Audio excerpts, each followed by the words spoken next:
Hello students, welcome to ClassFix Education, part of ClassFix Academy. ClassFix Academy বুলি আমাৰ এটা YouTube channel আছে যত আমি কম্পিটিটিভ এক্সামৰ বাবে কন্টেন্ট আগবঢ়াও যেনেকৈ আসাম ডাইৰেক্ট ৰিক্ৰুটমেন্ট হ'ব পাৰে, আসাম পুলিচ হ'ব পাৰে, টেট ৰিক্ৰুটমেন্ট হ'ব পাৰে, SSC হ'ব পাৰে বা RRB হ'ব পাৰে। সো এইবিলাক প্ৰতিযোগিতামূলক পৰীক্ষাৰ বাবে আমি কন্টেন্ট আগবঢ়াও ClassFix Academy চেনেলত। আৰু ClassFix Education বুলি আমি নতুনকৈ এটা YouTube চেনেল ক্ৰিয়েট কৰিলো যত বেসিক্যালি তোমালোকৰ হায়াৰ সেকেন্ডাৰী সেকেন্ড ইয়াৰৰ কন্টেন্ট আগবঢ়া হ'ব। আৰ্টছৰ ষ্টুডেন্ট সকলে পাব, সায়েন্সৰ আৰু কমাৰ্চৰ তিনিটা ষ্ট্ৰীমকে আমি কভাৰ কৰিম। সো তিনিটা ষ্ট্ৰীমৰ ষ্টুডেন্ট সকলে আমাৰ কন্টেন্টবোৰ পাব। ইংলিশটো আমি কমন প্ৰভাইড কৰিম সবৰে বাবে, ইংলিশটো কমন থাকিব আৰু বাকি সাবজেক্ট ওয়াইজ প্লেলিস্ট থাকিব আৰু সেই প্লেলিষ্টত গৈ ষ্টুডেন্ট সকলে নিজৰ নিজৰ সাবজেক্টৰ ক্লাसेसবোৰ পাব।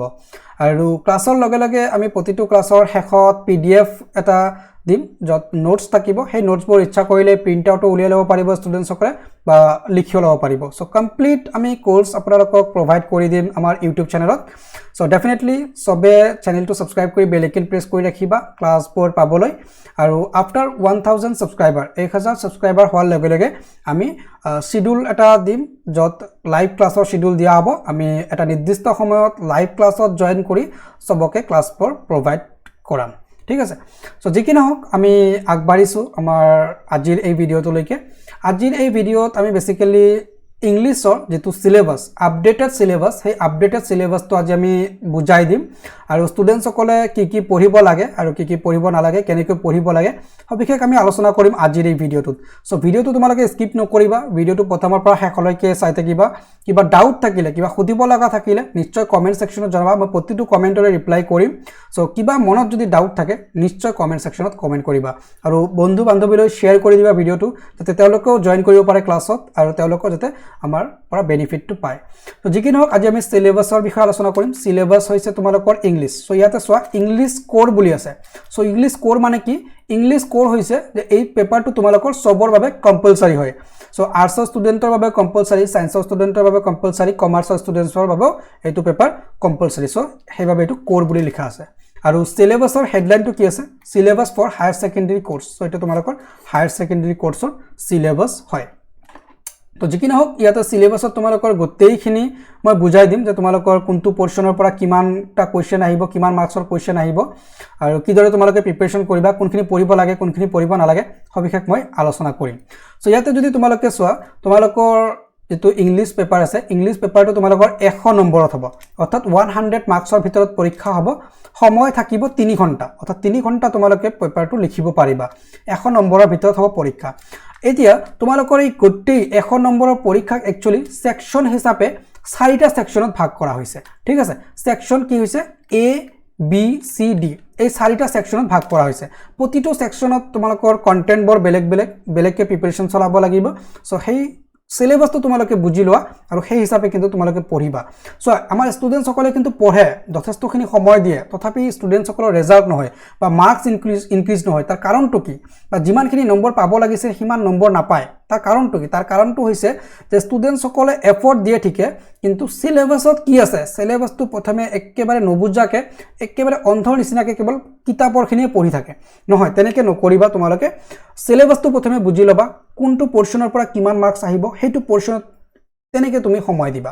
যেটো পোৰ্শনত মাৰ্কস বেছি আছে সময়টো বেছিকে দিবা, যেটো মাৰ্কস কম আছে সময়টো কমকে দিবা। এনেকে মিলাবা, তেতিয়া তোমাৰ কম সময়তো খুব ধুনীয়া প্ৰিপাৰেচন হ'ব। সো যি কি নহওক তোমালোকৰ 4টা সেকশন আছে। ইয়াতে section A B C D, okay. ইয়াতে তোমালোকে দেখা পাইছা সেকশন A B C আৰু তলৰ ফালে আছে D, ওকে। সেকশন A তোমালোকৰ কিমান মাৰ্কস আছে? সো সেকশন A তোমালোকৰ 10 নম্বৰ আছে। সো ওপৰৰ পৰা মই এবাৰ বুজাই দিছো, তাৰপিছত ডিটেইলছত যাম। সেকশন A বুলি ক'লে ইয়াতে ৰিডিং স্কিল। ৰিডিং স্কিল মানে কি? তাতে তোমালোকৰ এটা পেছেজ থাকিব, এটা পেছেজৰ পৰা তোমালোকৰ 10 নম্বৰৰ কোৱেশ্চন আহিব, ঠিক আছে। তাৰ পিছত তোমালোকৰ এডভান্স ৰাইটিং স্কিল। এটা ৰাইটিং স্কিলত তোমালোকৰ কি থাকিব সেই বিষয়ে মই আলোচনা কৰিম বাৰু, কিন্তু ৰাইটিং স্কিলত তোমালোকৰ টোটাল মাৰ্কস কিমান আছে? 25 মাৰ্কস আছে। সো এটা খুব ধুনীয়া মাৰ্কস আছে, কিন্তু খুব ধুনীয়াকৈ স্কোৰ কৰিব পৰা আছে 25 মাৰ্কস, ঠিক আছে। তাৰ পিছত section C। So section C টো তোমালোকৰ কমপ্লিটলি গ্ৰামাৰৰ সেকশন হয়। ইয়াতে ষ্টুডেন্টস সকলে গ্ৰামাৰক লৈ বহুত ভয় পায়, ইংলিশৰ গ্ৰামাৰ নোৱাৰো স্যাৰ, ইংলিশ গ্ৰামাৰ বুজি নাপাও। সো সেই ষ্টুডেন্টস সকলক কৈছো মই গোটেইখিনি তোমালোকক কন্টেন্ট প্ৰভাইড কৰিম আৰ্টছৰ ষ্টুডেণ্টসকলৰ বাবে, ছায়েন্সৰ ষ্টুডেণ্টসকলৰ বাবে, কমাৰ্চৰ ষ্টুডেণ্টসকলৰ বাবে উইথ তোমালোকৰ ইংলিছৰ যিটো প্ৰ'জ পয়েট্ৰি লগতে গ্ৰামাৰ ছেকশ্যনটো মই চাই দিম, তো ভয় খাব নালাগে, খুব ধুনীয়াকৈ কভাৰ হ'ব। চ' গ্ৰামাৰত তোমালোকৰ হৈ গ'ল 20 নম্বৰৰ।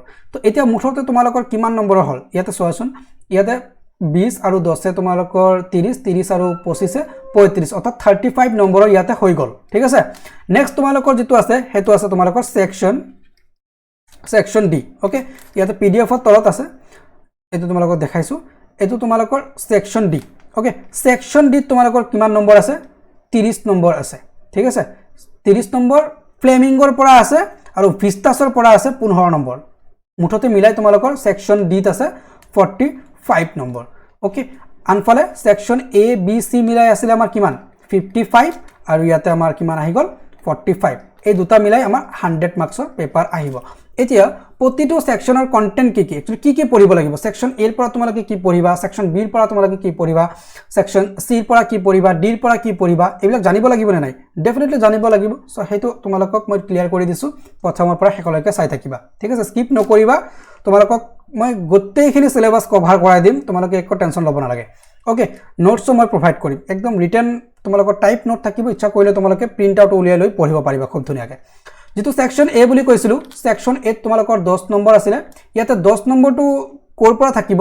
তোমালোকৰ 500ৰ পৰা 800লৈকে এটা পেছেজ দিব ৱাৰ্ডৰ, মানে 500ৰ পৰা 800 ৱাৰ্ডৰ এটা পেছেজ দিব, আৰু সেই পেছেজৰ পৰা তোমালোকৰ 7 নম্বৰৰ শ্বৰ্ট কুৱেশ্যন থাকিব, শ্বৰ্ট এনচাৰ থাকিব 7 নম্বৰৰ, আৰু ভকেবুলাৰী অৰ্থাৎ তোমালোকৰ তাতে ৱৰ্ডছৰ পৰা 3 নম্বৰৰ কুৱেশ্যন থাকিব।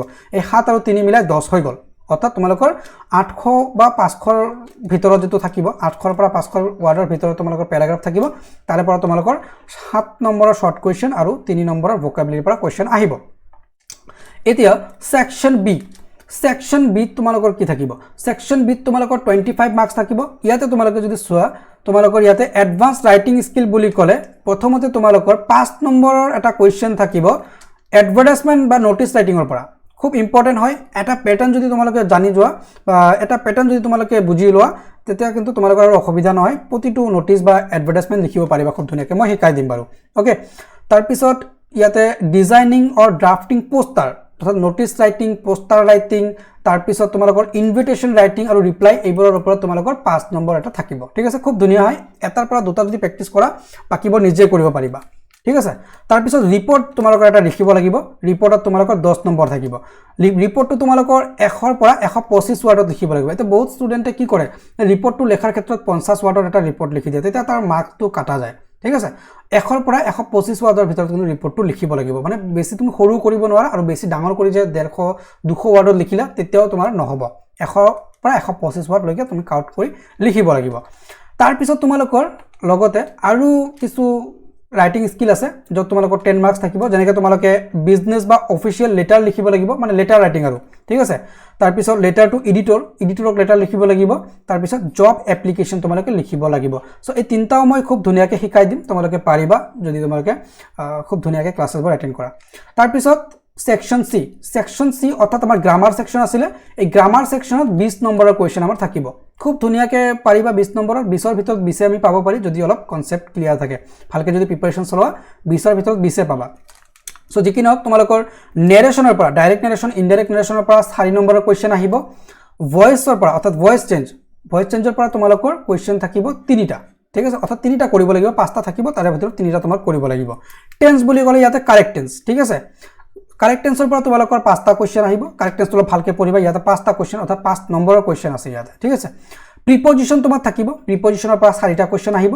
আৰু transformation of sentence, transformation of sentence বুলি ক'লে simple to compound, simple to complex, এনেকৈ তোমালোকৰ চেণ্টেন্সবিলাক ট্ৰান্সফৰ্ম কৰিব লাগিব। চ' মুঠ মিলাই তোমালোকৰ ইয়াতে 20 নম্বৰৰ কুৱেশ্যন আহিব।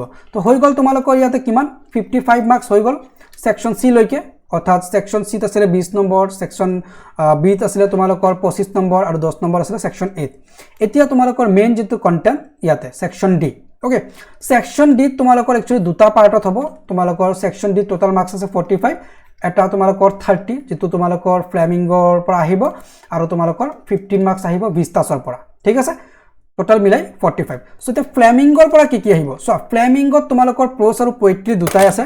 প্ৰ'জ বুলি ক'লে তোমালোকৰ কি হয়, প্ৰোজ বুলি ক'লে গল্প বা গদ্য বুলি ক'ব পাৰা আৰু পোয়েট্ৰি বুলি ক'লে তোমালোকৰ পদ্য হয় সো ইয়াতে গদ্যত তোমালোকে কি কি পঢ়িবা সো মানে বহুত ষ্টুডেণ্টে কনফিউজনত থাকে স্যার কোনটো চ্যাপ্টাৰ পৰীক্ষাত আহিব কোনটো নাহে সো ইয়াতে ডিটেইলছত মই বুজাইছো এটো আপডেট সিলেবাস হয় সো এই হিচাপে তোমালোকে পঢ়িব পাৰা সো ইয়াতে তোমালোকৰ লাষ্ট লেসনটো আহিব খুব ইন্টাৰেস্টিং লেসন হয় যদি বুজি পোৱা খুব ধুনীয়া আনসাৰবোৰ কৰিব পাৰিবা ঠিক আছে last lesson memories of Chota Sahib lost spring indigo and going places so এই পাঁচটাৰ পৰা তোমালোকক কোৱেশ্চন খুধিব অৰ্থাৎ তোমালোকৰ প্ৰোজৰ পাঁচটা লেসন আছে পোয়েট্ৰিত আছে কি মাই মাদাৰ এট 66 খুব ধুনীয়া কমলা দাসৰ লিখা কবিতা এটো খুব ধুনীয়া হয় খুব মানে ইন্টারেস্টিং হয় কবিতাটো keeping quiet a thing of beauty and roadside stand so এই চাৰিটাৰ পৰা তোমালোকৰ কোৱেশ্চন আহিব সো মুঠ মিলাই ইয়াতে তোমালোকৰ 9টা চ্যাপ্টাৰ আছে 9টা চ্যাপ্টাৰৰ পৰা তোমালোকৰ 30 নম্বৰৰ কোৱেশ্চন আহিব আৰু ইয়াৰে গোটেই চ্যাপ্টাৰ বিলাক মই বুজাই দিম লগতে তোমালোকক নোটছও প্ৰভাইড কৰিম সো একো টেনচন ল'ব নালাগে এতিয়া বাকি থাকিল তোমালোকৰ এই 15 মাৰ্কছৰ অৰ্থাৎ 15 মাৰ্কছৰ যে তোমালোকৰ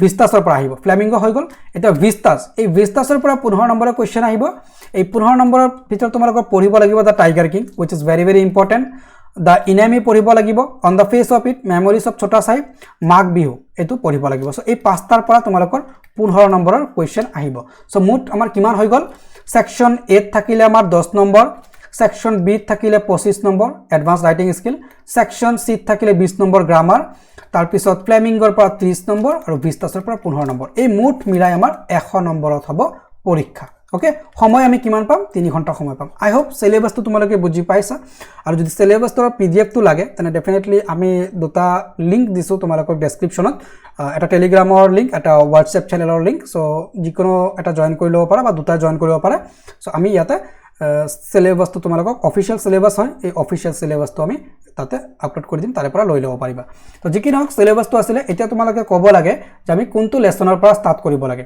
প্ৰথমে আমি তোমালোকৰ লেসন বিলাক কভাৰ কৰি দিম অৰ্থাৎ তোমালোকৰ প্ৰোজ পোয়েট্ৰি কোনখিনি কভাৰ কৰিব লাগে হেতু আমাৰ কমেন্ট সেকশনত জনাবা তোমালোকৰ কমেন্টৰ ওপৰত বেছ কৰি মই কন্টেন্টখিনি আগবঢ়াম ঠিক আছে তো যি কি নহওক ভিডিওটো দীঘলীয়া হৈ গল অলপ ধৈৰ্য সহকাৰে তোমালোকে চাই আছিলা তাৰ বাবে যথেষ্ট ধন্যবাদ আৰু বন্ধু বান্ধৱীলৈ কিন্তু শেয়াৰ কৰিবা যিমান ষ্টুডেন্ট জয়েন হ'ব আমি ক্লাसेस বৰ হিমানে ফ্ৰিকুৱেন্টলি আপলোড কৰিম আৰু যদি 1000 সাবস্ক্ৰাইবাৰ কমপ্লিট হৈ যায় তাৰ পিছত আমি লাইভ ক্লাস লম কাৰণ ইউটিউবৰ এটা গাইডলাইন আছে 1000 সাবস্ক্ৰাইব নোহোৱালৈকে আমি লাইভ ক্লাস কন্ডাক্ট কৰিব নোৱাৰো সো as soon as আমাৰ 1000 সাবস্ক্ৰাইব কমপ্লিট হোৱাৰ লগে লগে আমি লাইভ ক্লাস আৰম্ভ কৰিম ৰুটিন এটা থাকিব সেই ৰুটিন হিচাপে সবে অনলাইন ক্লাसेस লব পাৰিবা free of cost YouTube পাবা তো যি কি নহওক ভিডিওটো ইমানতে সামৰণি মাৰিছো থ্যাঙ্কস ফৰ ওয়াচিং ক্লাসফিক্স একাডেমি সৰি ক্লাসফিক্স এডুকেশন মানে ক্লাসফিক্স একাডেমি কৈ থাকো যে এই কাৰণে ক্লাসফিক্স একাডেমি এটো আহে মানে একো নাই বাৰু Classfix education thanks for joining Classfix education ভিডিওটো শেয়াৰ কৰিবা আৰু লাইক এটা কৰিবা